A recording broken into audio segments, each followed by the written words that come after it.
అందరికీ నమస్తే అండి. సెప్టెంబర్లో స్థానిక సంస్థల ఎన్నికలకు రాష్ట్ర ప్రభుత్వం సిద్ధమవుతోంది. సో ఆల్మోస్ట్ ఇంటర్నల్గా రాజకీయ పరంగా క్యాడర్ అందరికీ కూడా చెప్పేశారు. సో దీనికి సంబంధించి సీట్ల షేరింగు ఎలా అనేది కూడా కూటమి పెద్దలు మాట్లాడుకుంటారు త్వరలో మీటింగ్ పెట్టి. ఏదో ప్రస్తుతానికి నిన్న లోకేష్ గారు అయితే 80% టీడీపీ, 15% జనసేన, 5% బీజేపీ అన్నారు, కానీ అది వర్కౌట్ అవ్వదు. జనసేన వాళ్ళు మినిమం 30% అడుగుతున్నారు. సరే, అది మరి కూర్చొని మాట్లాడతారులే. కానీ ఓవరాల్గా రాష్ట్రంలో పరిస్థితులు ఎలా ఉండబోతున్నాయి స్థానిక సంస్థలు అనేది సింపుల్గా మనం ఒక ఓవర్వ్యూ చెప్పుకుంటే, మొత్తం 123 మున్సిపాలిటీలు ఉన్నాయి. వాటిలో సుమారుగా ఒక 102 మున్సిపాలిటీలకు ఎన్నికలు జరిగే అవకాశం ఉంది. ఎందుకంటే చాలా మున్సిపాలిటీలు విలీన సమస్యలు, చుట్టుపక్కల ఉన్న పంచాయతీలు విలీన సమస్యలతో కోర్టులో కేసులు పెండింగ్లో ఉన్నాయన్నమాట. సో ఆ పంచాయతీలకు 10 ఏళ్ళ నుంచే ఆ మున్సిపాలిటీలకు 10 ఏళ్ళ నుంచే ఎన్నికలు జరగట్లేదు. మేబీ ఇప్పుడు కూడా జరగకపోవచ్చు. ఇక మిగిలిన మున్సిపాలిటీల్లో యాక్చువల్లీ అర్బన్ ఏరియాస్లో అయితే, మున్సిపల్ ఏరియాస్లో అయితే మాత్రం వైసీపీ ఏమీ పుంజుకోలేదు. 2024 తర్వాత కూడా ఏమీ పెద్దగా పుంజుకోలేదు.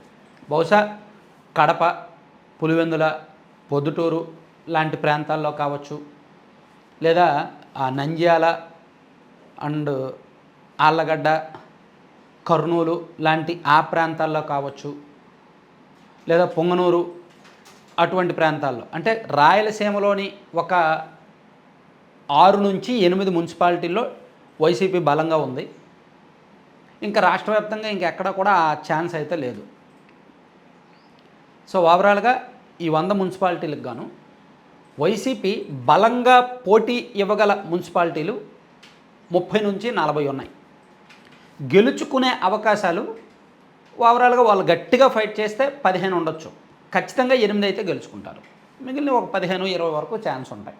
అయితే ఆ టైమును బట్టి, అక్కడ నాయకత్వం ఎంత స్ట్రాంగ్గా నిలబడతారనే దాన్ని బట్టి. ఎందుకంటే వైసీపీ అధికారంలో ఉన్నప్పుడు జరిగిన మున్సిపల్ ఎన్నికల్లో వైసీపీ సావధాన భేద దండోపాయాలన్నీ కూడా ప్రయోగించారు. డబ్బు తీశారు, పోలీసులను వాడారు, అధికారాన్ని వాడారు, ప్రత్యర్థుల చేత నామినేషన్లు వేయించలేదు, నామినేషన్ వేసిన వాళ్ళని కిడ్నాపులు చేశారు, బెదిరించారు, భయపెట్టారు, ఇళ్ళకు పోలీసులను పంపించారు. సో చాలా ఇబ్బందులు పెట్టారనమాట. నామినేషన్ పత్రాలు ఎత్తుకుపోయారు, చాలా ఇబ్బందులు పెట్టారు. సో అది ఇప్పుడు కూటమి సేమ్ సినిమా వైసీపీకి చూపిస్తారు. వైసీపీ అప్పుడు టీడీపీ వాళ్ళకి, జనసేన వాళ్ళకి ఎటువంటి సినిమా అయితే చూపించారో 2020-21లో, ఇప్పుడు కూటమి వాళ్ళు అదే తరహా సినిమా వైసీపీకి చూపిస్తారు. దానికి సిద్ధపడి వైసీపీ వాళ్ళు ఎన్నికలకు సిద్ధమవ్వాలి. ఏమాత్రం తక్కువ కాదు. ఇక ఆ తర్వాత మండల పరిషత్ ఎన్నికలు, మండల పరిషత్, జిల్లా పరిషత్ ఎన్నికలు, ఇవి కూడా కీలకమే. ఇక్కడ కూడా వైసీపీ చావోరేవో తేల్చుకోవాల్సిందే, డబ్బులు గట్టిగా పెట్టాల్సిందే. ఆ తర్వాత పంచాయతీ ఎన్నికలు. ఇక పంచాయతీ ఎన్నికల్లో అంటే పార్టీలకు సంబంధం లేదు, అది పార్టీ సింబల్తో జరగవు, బట్ పార్టీ మద్దతుతో జరుగుతాయి. సో అప్పుడు పంచాయతీ ఎన్నికలు లెక్కవేరు. పంచాయతీ ఎన్నికలు ఏంటంటే, నాకు తెలిసినంత వరకు అధికారంలో ఉన్న వాళ్ళకి అరౌండ్ ఒక 70% ఈజీగా గెలుస్తారు, ప్రతిపక్షంలో ఉన్న వాళ్ళకి ఈజీగా ఒక 20-25% గెలుస్తారు. ఏ పార్టీకి సంబంధం లేకుండా ఒక 5-10% గెలుస్తారు. అది సాధారణంగా ఎక్కడైనా జరిగేదే. ఈవెన్ 2021లో వైసీపీ అధికారంలో ఉన్నప్పుడు కూడా వైసీపీ వాళ్ళు 72% మద్దతుదారులు గెలిచారనమాట.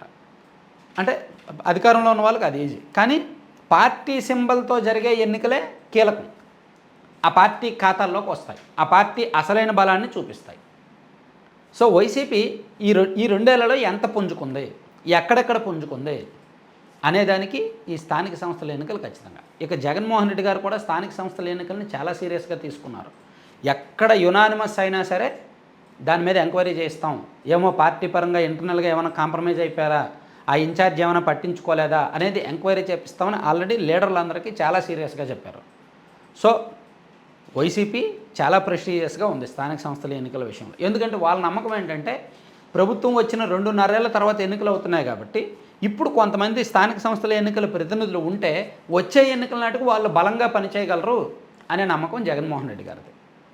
కానీ ఇక్కడ క్యాడర్ ఏమనుకుంటున్నారంటే, ఆర్థికంగా చిదిగిపోయాము, రేపు పొద్దున్న గతంలో అధికారంలో ఉన్నప్పుడు తప్పులు చేసి గెలిచాము, సో ఇప్పుడు వాళ్ళు కూడా అలాగే చేస్తారు, కేసులు పెడతారు, ఇబ్బంది పెడతారు, డబ్బు విచ్చలవిడిగా వదులుతారు, అధికారాన్ని విచ్చలవిడిగా వదులుతారు, కాబట్టి ఎదుర్కోవడం కష్టమే అనే ఆలోచనలో కొంతమంది భయపడుతున్నారు, వెనకడుగు వేస్తున్నారు.